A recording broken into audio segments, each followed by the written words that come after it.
Day gently breaks on the northern shores of Bali. The only sounds are nature's. The stunning natural beauty here arguably rivaled only by that beneath these waters.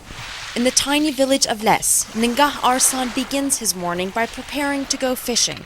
It's been in his family for generations. They specialize in ornamental fish, the ones that grace many living room aquariums. When I was young, the reef was beautiful. There were lots of fish around. But that memory came dangerously close to being something his son would never know. I became a destroyer. Arsan and his family used potassium cyanide to stun the fish, making them easier to catch. But about 30% of the fish died in the process.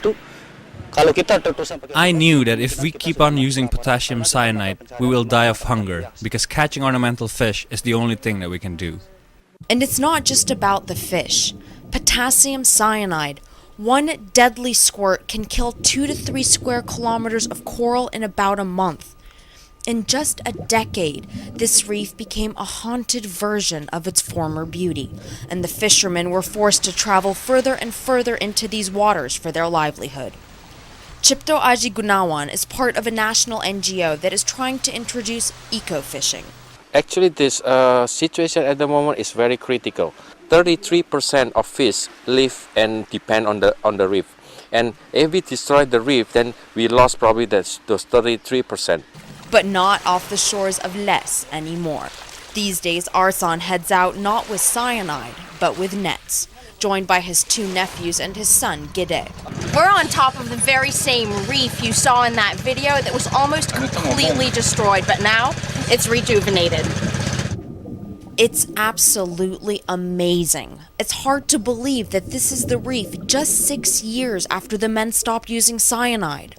Healthy coral and plenty of colorful fish that would brighten up anyone's aquarium. Arsan carefully spreads his net underwater. When he sees a fish he wants, it's chased into the net, and once caught, the fish are put into what's called the decompression bucket. Arsan knows exactly which fish like to hide in each type of coral, and these little black guys don't stand a chance. But net fishing allows Arsan to let the younger ones go. At first, Arsan and the other fishermen didn't believe that they could catch enough fish using the nets to financially survive, but they've actually tripled their income.